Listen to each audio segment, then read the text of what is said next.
Kisah Orang Kudus hari ini tanggal 25 Juli adalah Santo Kristoforus. Halo teman-teman, jangan lupa like, komen, dan subscribe. Jangan lupa juga ya hidupin loncengnya. Selamat menonton channel Pak Aman. Dadah! Santo Kristoforus adalah seorang santo dan martir yang dihormati oleh Gereja Katolik Roma, Gereja Ortodoks, Gereja Anglikan, dan oleh banyak denominasi Kristen yang lain. Ia tewas pada masa penganiayaan umat Kristiani di abad ketiga dalam pemerintahan Kaisar Romawi Decius. Menurut legenda yang berkembang pada abad pertengahan, Santo Kristoforus awalnya bernama Overo dan berasal dari wilayah Kanaan, Palestina. Ia bertumbuh tinggi besar seperti raksasa dan gagah perkasa.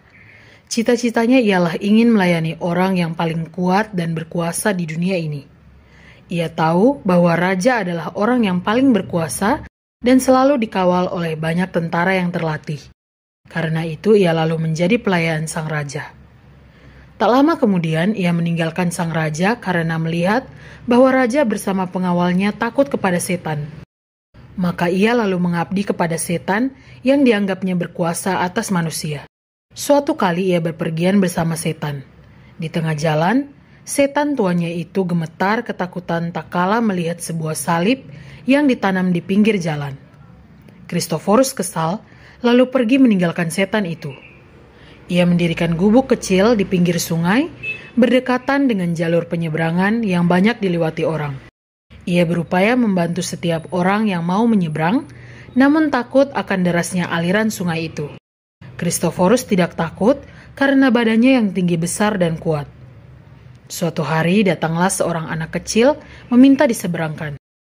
Kristoforus segera mengangkat bocah itu dan memikulnya ke seberang. Semula bocah itu terasa ringan, namun lama-kelamaan terus saja bertambah beratnya.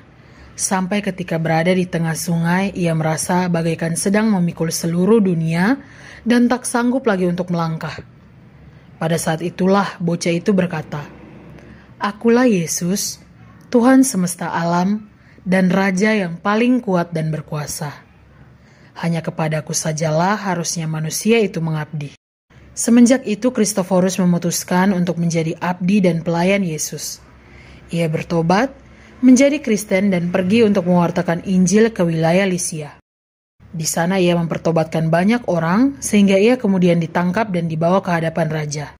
Kristoforus dipaksa untuk menyangkal imannya dengan mempersembahkan korban kepada dewa-dewa kafir, namun dengan tegas Kristoforus menolak. Raja mencoba menawarinya kedudukan dan harta kekayaan, namun Santo Kristoforus tetap tidak bergeming. Bahkan ketika raja mengirimkan 2 orang wanita cantik untuk menggodanya, Kristoforus memberkati mereka berdua, menobatkan dan membaptis mereka menjadi seorang Kristen. Raja kesal dan memerintahkan agar Kristoforus dibunuh. Namun membunuh seorang yang perkasa seperti Kristoforus bukanlah hal yang mudah. Setelah berbagai usaha yang dilakukan para algojo, mereka gagal untuk membunuhnya. Kristoforus akhirnya dengan tanpa perlawanan memberikan lehernya untuk dipenggal. Dengan senyum kemenangan, Santo Kristoforus menerima mahkota kemartirannya pada sekitar tahun 251 Masehi.